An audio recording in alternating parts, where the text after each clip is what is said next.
To all those people watching, I'd like to remind everyone that this video is not made for kids. It's for older fans and adults. Enjoy the fucking video!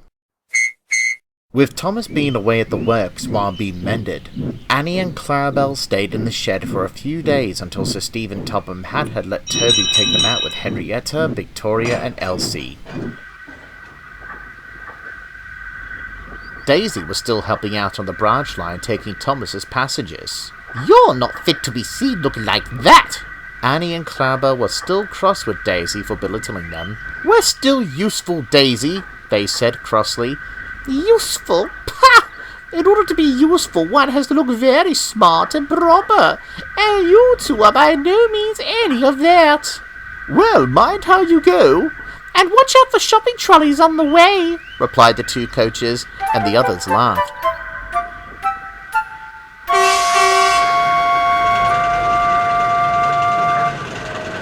But all the same for the two coaches, it would be nice to be repainted. One day they were waiting at the top station, and saw workmen repainting it. The two coaches thought it looked very smart.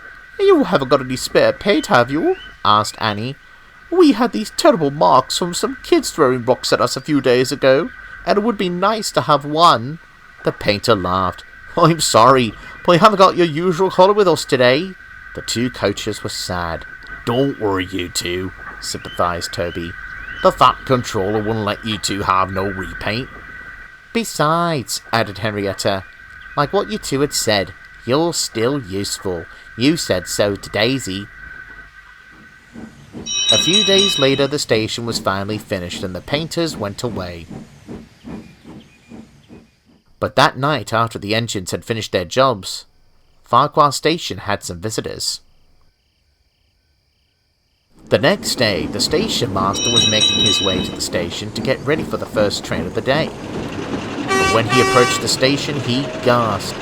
"My station!" he shouted. The station was covered in large wavy red colours all over the seats, the walls and doors. Daisy saw this as she pulled into the station ready to collect her passengers for the day. "Disgraceful," she said. "I hope it's not those boys again." "I don't know who, Daisy," replied the station master, "but I'll get Policeman Len on the case." And so he went to the police station. Policeman Len then came to the top station and looked around. He then said to everyone, "Please keep your eyes open and let me know if you find out anything about this." But nobody did, and that night Annie and Clarabel were sleeping in their shed alongside Henrietta, Victoria and Elsie. But while they were resting, some footsteps could be heard. The next morning Daisy woke up to a startling sight. Then she laughed. "Well, it looks like you finally got yourself new paint," she said. Annie and Clarabel yawned and were pleased with what Daisy had said, but then they realized in horror that they were covered in spray paint.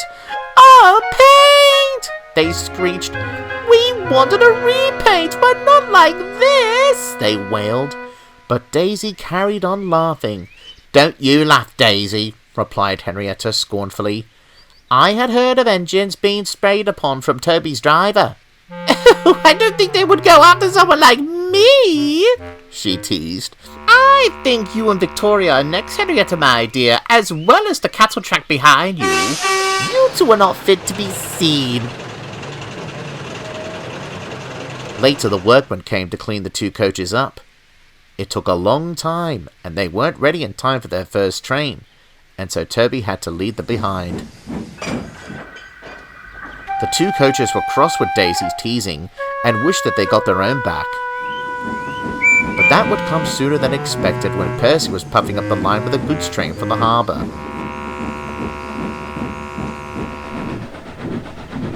He had to stop in a passing loop to let another engine pass. While he waited, he overheard some boys talking about something. "Let's do it again tonight," they chattered. Percy gasped, and after Toby had passed with his passenger train, the little green tank engine puffed away and met up with the station master and told him what he had heard.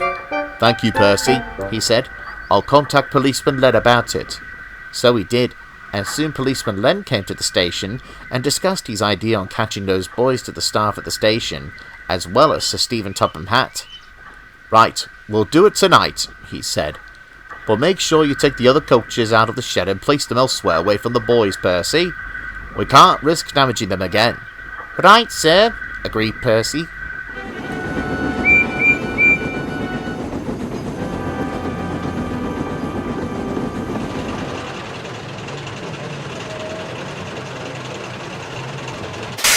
Where have they gone? Oh well, at least I have the shed to myself instead of those outdated rubbish on wheels. And she went to sleep. Later the boys arrived, and they too were surprised to see that the coaches were gone. Oh great, groaned one of them. Now where can we spray? Then one of them noticed Daisy sleeping, and all of them knew what to do. What's happening? Replied Daisy sleepily, as she felt something cool beside her. But then the boys heard a shout coming from a nearby workman's hut as a light flashed upon them. Stay where you are! It shouted, and he grabbed one of the boys by the collar of his shirt. It was Policeman Len. The boys, who were about 10 years old, were so shocked by the voice that one of them fell over and landed uncomfortably on the floor. Ouch! I think I've broken my ankle, he said. Policeman Len looked at the boy's foot. Badly sprained. Perhaps we'll teach you a lesson. What you done to Daisy, Annie and Clarabel was not just against the law, but proved to be very dangerous and painful too. Where do you three live? We live with our mum just near Hackenbeck Station, they said. Right, let's get you home, and I will have a word with your mother about this. And he placed him in his car. Poor Daisy was very sad that her paintwork was ruined. Then she thought of Annie and Clarabel. Those two will never let me hear the last of it, she thought to herself sadly. And indeed they did. The two coaches laughed when they saw Daisy. She was being cleaned by the workmen. They soon said, "Looks like you're no longer modern, eh, Daisy?" But they soon calmed down and later felt sorry for the diesel rail car being a victim of vandalism. Just then, Sir Stephen Topham Hatt arrived at the sheds. "Annie and Clarabel, I'll be sending you to the works to have your cells repainted. Bear will come and take you from the junction."